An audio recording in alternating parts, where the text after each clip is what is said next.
அதிசயம் ஸ்பேனர் தமிழ் கதை. ஒரு சின்ன கிராமம்.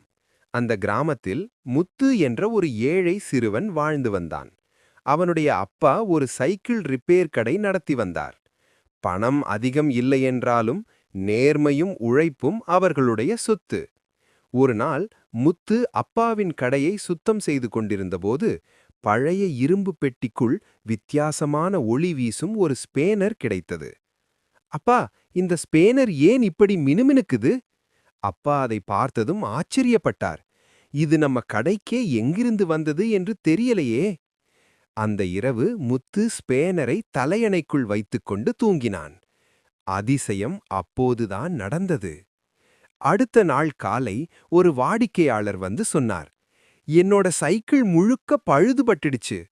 முத்து அந்த அதிசயம் ஸ்பேனரை எடுத்து சைக்கிள் போல்ட்டை சுத்தினான். டக்! ஒரே நொடியில சைக்கிள் புதுசு மாதிரி மாறி நின்றது. அப்பாவும் முத்துவும் அதிர்ச்சியில் நின்றார்கள். இது சாதாரண ஸ்பேனர் இல்ல, இது